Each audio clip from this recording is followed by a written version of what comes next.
लीजिए सुनिए मुंशी प्रेमचंद्र की कहानी कफन। झोपड़े के द्वार पर बाप और बेटा दोनों एक बुझे हुए अलाव के सामने चुपचाप बैठे हुए हैं और अंदर बेटे की जवान बीबी बुधिया प्रसव वेदना में पछाड़ खा रही थी। रह रहकर उसके मुंह से ऐसी दिल दहला देने वाली आवाज़ निकलती थी कि दोनों कलेजा थाम लेते थे। जाड़ों की रात थी, प्रकृति सन्नाटे में डूबी हुई, सारा गांव अंधकार में लय हो गया था। घीसू ने कहा, मालूम होता है बचेगी नहीं, सारा दिन दौड़ते हो गया, जा देख तो आ। माधव चिढ़कर बोला, अरे मरना ही है तो जल्दी मर क्यों नहीं जाती, देख कर क्या करूं। तू तो बड़ा बेदर्द है बे, साल भर जिसके साथ सुख चैन से रहा उसी के साथ इतनी बेवफाई। तो मुझसे तो उसका तड़पना और हाथ पांव पटकना नहीं देखा जाता। चमारों का कुनबा था और सारे गांव में बदनाम। घीसू एक दिन काम करता तो 3 दिन आराम करता था। माधव इतना कामचोर था कि आधे घंटे का काम करता तो आधे घंटे चिलम पीता, इसलिए उन्हें कहीं मजदूरी नहीं मिलती थी। घर में मुट्ठी भर भी अनाज मौजूद हो तो उसके लिए काम करने की कसम थी। जब 2-4 फाके हो जाते तो घीसू पेड़ पर चढ़कर लकड़ियाँ तोड़ लाता और माधव बाजार से बेच लाता, और जब तक वह पैसे रहते दोनों इधर उधर मारे मारे फिरते। गांव में काम की कमी न थी। किसानों का गांव था, मेहनती आदमी के लिए 50 काम थे, मगर इन दोनों को उसी वक्त बुलाते जब 2 आदमियों से एक का काम पाकर भी संतोष कर लेने के सिवा और कोई चारा न होता। अगर दोनों साधु होते तो उन्हें संतोष और धैर्य के लिए संयम और नियम की बिल्कुल ज़रूरत न होती। यह तो इनकी प्रकृति थी। विचित्र जीवन था इनका। घर में मिट्टी के 2-4 बर्तन के सिवा कोई संपत्ति नहीं। फटे चीथड़ों से अपनी नग्नता को ढके हुए जिए जाते थे। संसार की चिंताओं से मुक्त, कर्ज से लदे हुए। गालियां भी खाते, मार भी खाते, मगर कोई गम नहीं। दीन इतने की वसूली की बिल्कुल आशा न रहने पर भी लोग इन्हें कुछ न कुछ कर्ज दे देते थे।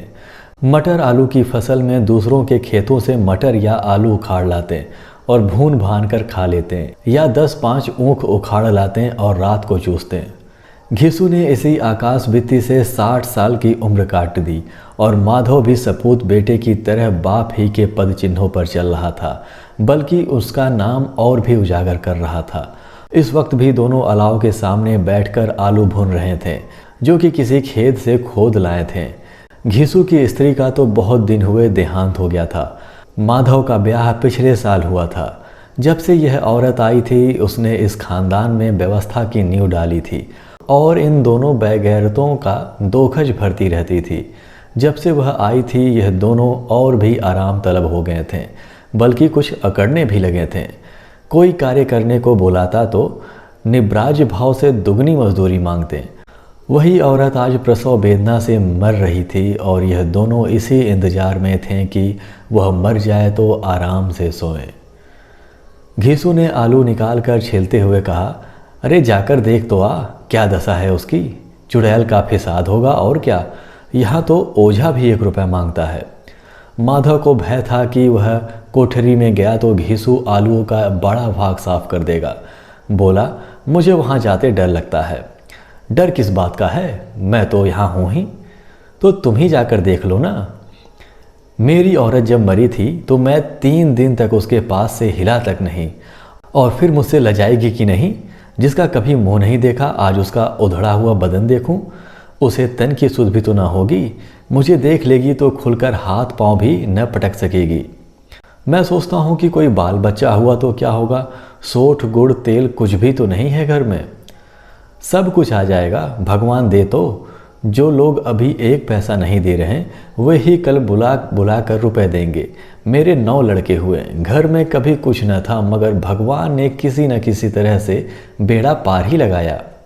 जिस समाज में रात दिन मेहनत करने वालों की हालत उनकी हालत से कुछ बहुत अच्छी न थी, और किसानों के मुकाबले में वे लोग जो किसानों की दुर्बलताओं से लाभ उठाना जानते थे कहीं ज़्यादा संपन्न थे, वहाँ इस तरह की मनोवृत्ति का पैदा हो जाना कोई अचरज की बात न थी। हम तो कहेंगे कि घीसू किसानों से कहीं ज़्यादा विचारवान था और किसानों के विचार शून्य समूह में शामिल होने के बदले बैठकबाजों की कुत्सित मंडली में जा मिला था। हाँ, उसमें यह शक्ति न थी कि बैठक बाजों के नियम और नीति का पालन करता। इसलिए जहाँ उसकी मंडली के और लोग गांव के सरगना और मुखिया बने हुए थे, उस पर सारा गांव उंगली उठाता था। फिर भी उसे यह तकसीम तो थी ही कि अगर वह फटे हाल है तो कम से कम उसे किसानों की तरह जी तोड़ मेहनत तो नहीं करनी पड़ती, और उसकी सरलता और निरीहता से दूसरे लोग बेजा फ़ायदा तो नहीं उठाते। दोनों आलू निकाल निकाल कर जलते जलते खाने लगे। कल से कुछ नहीं खाया था, इतना सब्र न था कि ठंडा हो जाने दें। कई बार दोनों की जबानें जल गईं। छिल जाने पर आलू का बाहरी हिस्सा जबान, हलक और तालू को जला देता था, और उस अंगारे को मुंह में रखने से ज़्यादा खैरियत इसी में थी कि वह अंदर पहुंच जाए। वहां उसे ठंडा करने के लिए काफ़ी सामान थे, इसलिए दोनों जल्द जल्द निकल जाते। हालांकि इस कोशिश में उनकी आंखों से आंसू निकल आते। घीसू को उस वक्त ठाकुर की बारात याद आई, जिसमें 20 साल पहले वह गया था। उस दावत में उसे जो तृप्ति मिली थी, वह उसके जीवन में एक याद रखने लायक बात थी, और आज भी उसकी याद ताज़ा थी। बोला, वह भोज नहीं भूलता। तब से फिर उस तरह का खाना और भरपेट नहीं मिला। लड़की वालों ने सबको भरपेट पूड़ियाँ खिलाई थीं, सबको, छोटे बड़े सबने पूड़ियाँ खाई, और असली घी की चटनी, रायता, 3 तरह के सूखे साग, एक रसेदार तरकारी, दही, चटनी, मिठाई। अब क्या क्या बताऊं कि उस भोज में क्या स्वाद मिला। कोई रोक टोक नहीं था, जो चीज़ चाहो मांगो, जितना चाहो खाओ। लोगों ने ऐसा खाया कि किसी से पानी न पिया गया। मगर परोसने वाले हैं कि पत्तल में गर्म गर्म गोल गोल सुवासित कचौड़ियाँ डाल देते थे। मना करते हैं कि नहीं चाहिए, पत्तल पर हाथ रोके हुए हैं, मगर वो हैं कि दिए जाते हैं। और जब सबने मुंह धो लिया तो पान इलायची भी मिली, मगर मुझे पान लेने की कहाँ सुध थी। खड़ा हुआ न जाता था, चटपट जाकर अपने कंबल में लेट गया। ऐसा दिल दरियाव था वह ठाकुर। माधव ने इन पदार्थों का मन ही मन मजा लेते हुए कहा, अब हमें कोई ऐसा भोजन नहीं खिलाता। अब कोई क्या खिलाएगा, वह जमाना दूसरा था। अब तो सबको किफ़ायत सोचती है। शादी ब्याह में मत खर्च करो, क्रियाकर्म में मत खर्च करो। पूछो गरीबों का माल बटोर बटोर कर कहाँ रखेंगे। बटोरने में तो कमी नहीं है, हाँ खर्च में किफ़ायत सोचती है। तुमने 1-20 पूरियाँ खाई होंगी। 20 से ज़्यादा खाई थी, मैं 50 खा जाता। 50 से कम मैंने न खाई होगी। अच्छा पका था, तू तो मेरा आधा भी नहीं है। आलू खाकर दोनों ने पानी पिया, और वहीं अलाव के सामने अपनी धोतियाँ ओढ़कर पाँव पेट में डाले सो रहे, जैसे 2 बड़े बड़े अजगर गेंडोलियाँ मारे पड़े हों, और बुधिया अभी तक कराह रही थी। सवेरे माधव ने कोठरी में जाकर देखा तो उसकी स्त्री ठंडी हो गई थी। उसके मुंह पर मक्खियाँ भिनक रही थीं, पथराई हुई आंखें ऊपर टंगी हुई थी, सारी देह धूल से लथपथ हो रही थी। उसके पेट में बच्चा मर गया था। माधव भागता हुआ घीसू के पास आया। फिर दोनों जोर जोर से हाय हाय करने और छाती पीटने लगे। पड़ोस वालों ने यह रोना धोना सुना तो दौड़े हुए आए और अपने पुरानी मर्यादा के अनुसार इन अभागों को समझाने लगे। मगर ज़्यादा रोने पीटने का अवसर न था। कफन की और लकड़ी की फिक्र करनी थी। घर में तो पैसा इस तरह गायब था जैसे चील के घोंसले से मांस। बाप बेटे रोते हुए गांव के जमींदार के पास गए। वह इन दोनों की सूरत से नफरत करते थे। कई बार इन्हें अपने हाथों से पीट चुके थे। चोरी करने के लिए, वादे पर काम न आने के लिए।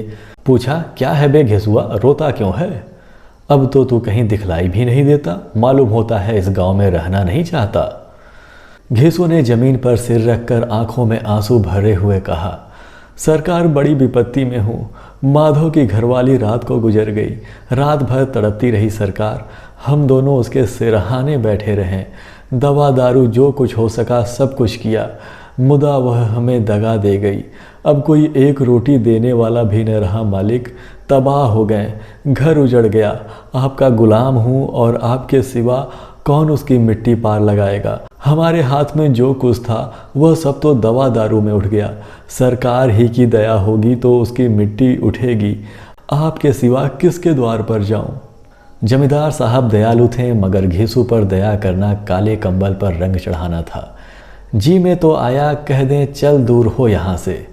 यूँ तो बुलाने से भी नहीं आता। आज गरज पड़ी तो आकर खुशामद कर रहा है। हरामखोर कहीं का बदमाश। लेकिन यह क्रोध या दंड देने का अवसर न था। जी में कूड़ते हुए 2 रुपए निकाल कर फेंक दिए, मगर सांत्वना का एक शब्द भी मुंह से न निकला। उसकी तरफ ताका तक नहीं, जैसे सिर का बोझ उतारा हो। जब जमींदार ने 2 रुपए दिए तो गांव के बनिए महाजनों को इनकार का साहस कैसे होता। घीसू जमींदार के नाम पर ढिंढोरा भी पीटना जानता था।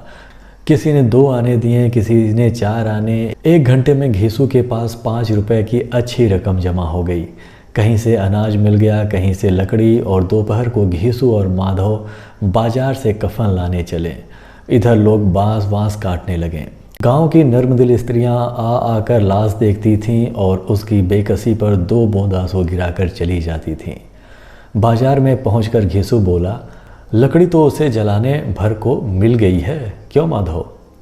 माधव बोला, हाँ लकड़ी तो बहुत है, अब कफन चाहिए।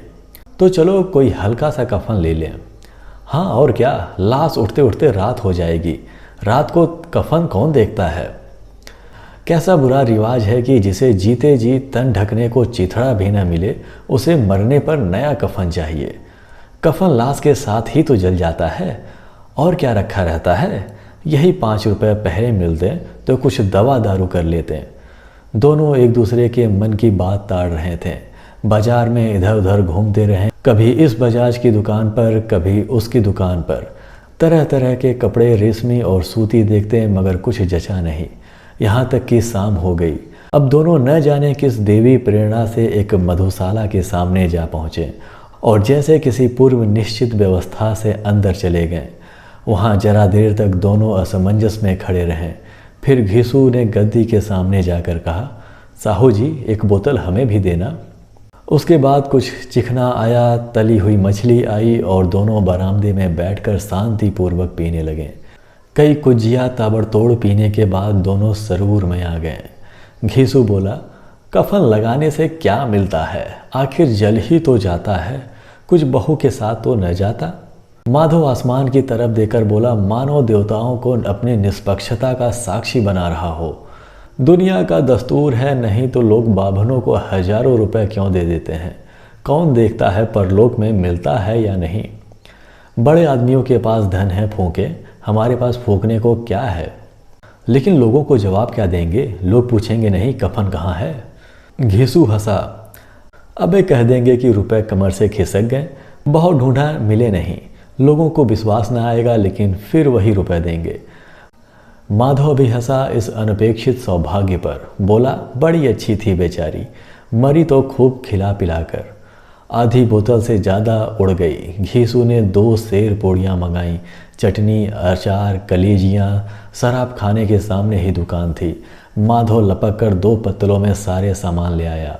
पूरा 1.5 रुपए खर्च हो गया, सिर्फ थोड़े से पैसे बच रहे। दोनों इस वक्त इस शान से बैठे पूड़ियाँ खा रहे थे जैसे जंगल में कोई शेर अपना शिकार उड़ा रहा हो। न जवाबदेही का खौफ था, न बदनामी की फिक्र। इन सब भावनाओं को उन्होंने बहुत पहले ही जीत लिया था। घीसू दार्शनिक भाव से बोला, हमारी आत्मा प्रसन्न हो रही है तो क्या उसे पुण्य न होगा।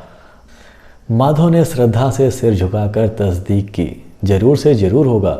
भगवान तुम अंतर्यामी हो, उसे बैकुंठ ले जाना। हम दोनों हृदय से आशीर्वाद दे रहे हैं।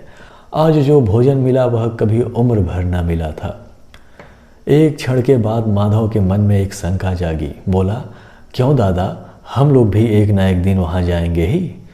घीसू ने इस भोले भाले सवाल का कुछ उत्तर न दिया। वह परलोक की बातें सोचकर इस आनंद में बाधा न डालना चाहता था। जो वहाँ हम लोगों से पूछे कि तुमने हमें कफन क्यों नहीं दिया तो क्या कहेंगे? कहेंगे तुम्हारा सिर। पूछेगी तो जरूर। तू कैसे जानता है कि उसे कफन न मिलेगा? तू मुझे ऐसा गधा समझता है? 60 साल क्या दुनिया में घास खोदता रहा हूँ, उसको कफन मिलेगा और बहुत अच्छा मिलेगा। माधव को विश्वास न आया। बोला, कौन देगा? रुपए तो तुमने चट कर दिए।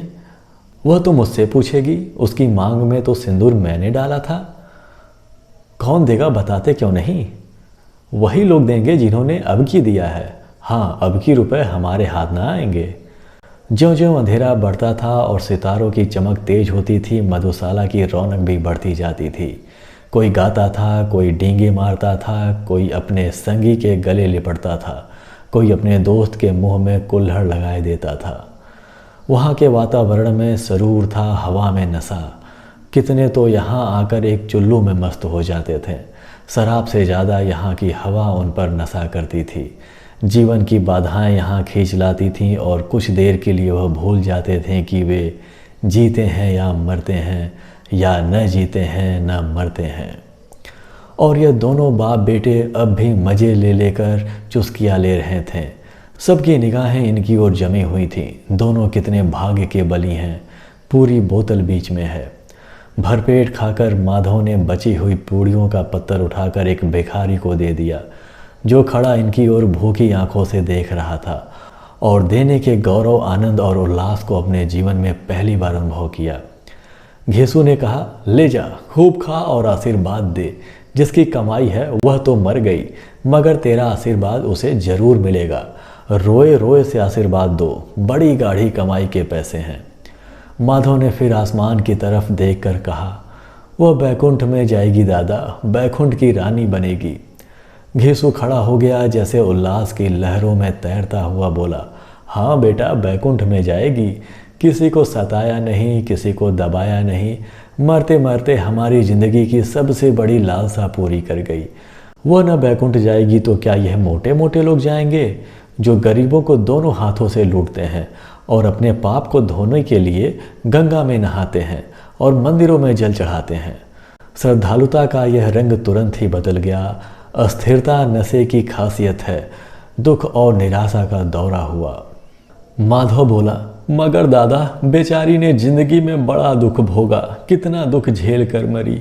वह आंखों पर हाथ रखकर रोने लगा, चीखे मार मार कर। घेसू ने समझाया, क्यों रोता है बेटा, खुश हो कि वह माया जाल से मुक्त हो गई, जंजाल से छूट गई। बड़ी भाग्यवान थी जो इतनी जल्द माया मोह के बंधन तोड़ दिए। और दोनों खड़े होकर गाने लगे, ठगनी क्यों नैना झमकावे ठगनी। पियकड़ों की आंखें इनकी ओर लगी हुई थी और यह दोनों अपने दिल में मस्त गाए जाते थे। फिर दोनों नाचने लगे, उछले भी, कूदे भी, गिरे भी, मटके भी, भाव भी बताएं, अभिनय भी किए और आखिर नशे में मदमस्त होकर वहीं गिर पड़े। अभी आप सुन रहे थे मुंशी प्रेमचंद्र की कहानी कफन। वाचन अंकित सिंह का था। तो दोस्तों, आशा करता हूँ आपको यह कहानी पसंद आई होगी और ऐसे ही कहानियाँ सुनने के लिए आप हमारे चैनल को सब्सक्राइब करें और बेल आइकन भी प्रेस करें।